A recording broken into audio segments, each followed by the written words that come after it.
Dans l'onglet édition, excusez-moi, on retrouve l'outil flèche, donc l'outil de sélection. En dessous de cet outil, il y a un tout petit triangle sur lequel je peux cliquer et choisir d'autres outils. Alors, on retrouve l'outil point, donc l'outil de refaçonnage ici en dessous. Donc si je clique sur l'outil de refaçonnage, mais il faut d'abord que je sélectionne mon objet. Voilà. L'outil de refaçonnage. On retrouve des petits carrés. Donc on voit des petits carrés qui nous permet de changer. Ici je clique simplement avec la gauche de la souris pour sélectionner mon carré et je fais glisser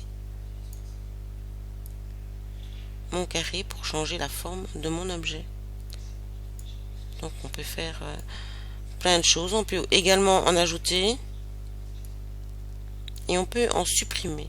Donc si je clique dessus et que je clique sur delete de mon clavier, j'ai mon petit carré qui a disparu. Donc ça nous permet de changer une forme d'un objet. Alors cet outil s'applique seulement aux zones qui ont été créées manuellement. Donc ici, pour une forme automatique, on n'a pas de carré de repère pour changer la dimension. Alors, pour redimensionner mon objet, je le sélectionne, je le redimensionne soit en pourcentage, soit en millimètres. On peut conserver le rapport d'aspect, donc en hauteur, largeur et longueur, et on peut également conserver la densité une fois qu'on l'a choisi. Ici je fais annuler puisque je ne change rien. On peut également redimensionner l'objet grâce au petit carré que l'on fait glisser. Alors ici je le fais en hauteur, en largeur, grâce au point qui se trouve à gauche, à droite, au-dessus, en dessous. Et ne pas oublier que le petit point rouge sert simplement à faire une rotation de l'objet. Alors, pour grouper deux objets, j'en sélectionne un. Je clique sur la droite, sur la touche CTRL du clavier. Je garde mon doigt sur la touche CTRL et je sélectionne le deuxième. Et comme ça, je peux sélectionner plusieurs objets. Si maintenant j'ai envie de sélectionner le cœur en plus, je continue, je garde mon doigt sur la touche CTRL et j'ai cliqué sur le petit cœur. Voilà, donc on a trois objets qui sont sélectionnés et que l'on peut grouper. Alors tout autour de ces objets, on voit, une fois qu'ils sont groupés, qu'il y a une petite ligne bleue. C'est pareil pour les dégrouper. Je les sélectionne et je clique sur séparer. Alors, pour supprimer la superposition de deux objets, là, je vais mettre mon cercle au-dessus du rectangle. Je vais faire un zoom. Voilà, donc on voit bien ici qu'il y a deux zones qui se superposent. Alors pour les supprimer, je clique sur les deux objets, je les sélectionne tous les deux et je fais supprimer la superposition. On peut remarquer ici que le rectangle a pris la forme du cercle. Il n'y a pas de superposition.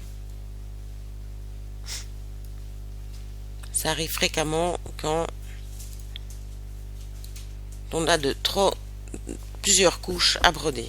Donc ça c'est quand même très utile. Alors, si je veux fusionner deux objets, donc là je vais rezoomer un petit peu. Je les sélectionne tous les deux et je clique sur fusionner. Donc là on voit que les deux formes n'en font plus qu'une. et il n'y a plus qu'une couleur.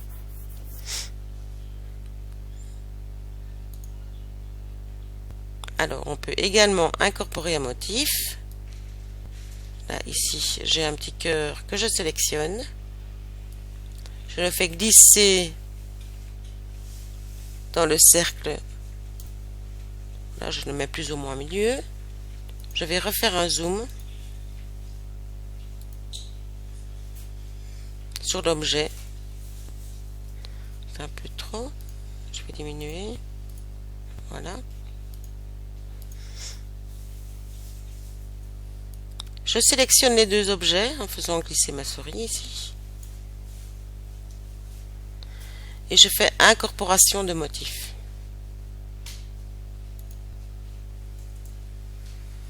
Ici, mon motif est incorporé dans un autre. Voilà. Je sais simplement sélectionner mon cœur, l'outil qui a été incorporé, et changer les caractéristiques. Mais je ne sais plus l'enlever, donc ma forme reste pleine. Il y a simplement un cœur en plus dans ma forme. Et il n'y a pas de superposition.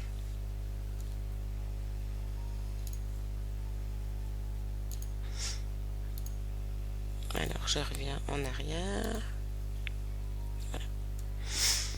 Alors, ici, pour créer une estampille, alors j'ai choisi une zone, on peut prendre n'importe quelle zone, n'importe quel objet de broderie. Je clique sur estampille et je prends l'outil de gauche. Là, j'ai sélectionné l'étoile. Voilà, parce qu'il y a beaucoup d'objets, beaucoup de formes que l'on peut sélectionner. Et je fais fermer. Enfin, ici, on sait aussi choisir la dimension de l'objet. Donc, je fais fermer. Voilà mon petit outil d'estampille qui apparaît. Et je clique. Simplement. Là où j'ai envie d'avoir du relief. On va peut-être le voir en vue réaliste. Voilà. Donc, on voit ici que j'ai mis des petites étoiles en relief dans mon fond. Alors pour supprimer une estampille, il suffit simplement de cliquer sur l'estampille de droite. Là, il y a la petite fenêtre qui s'ouvre, je fais fermer. Je sélectionne mon estampille et je clique sur Delete.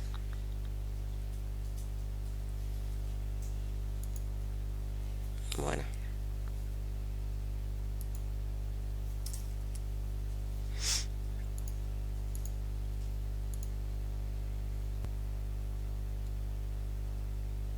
Je peux également éditer des estampilles. Ici dans ma bibliothèque, je n'ai pas. Donc j'ai simplement ajouté pour en ajouter une. Je pense pas que j'en aurai sous la main. Mais on peut en éditer également. Donc on va chercher simplement dans le fichier. Alors, là je viens enlever mes estampilles.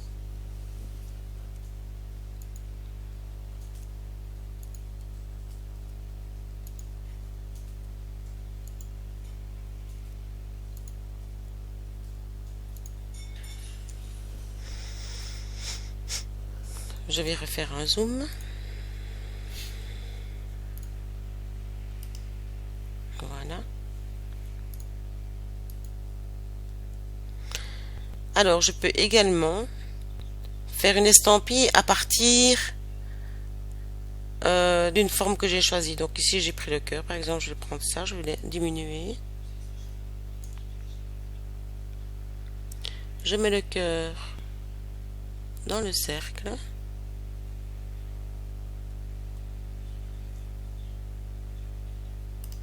Je sélectionne les deux objets et je mets à partir d'un pourtour. Donc on peut faire en ligne, gravure ou relief. Donc gravure, je vais prendre le zoom pour vous montrer. Voilà l'objet sélectionné.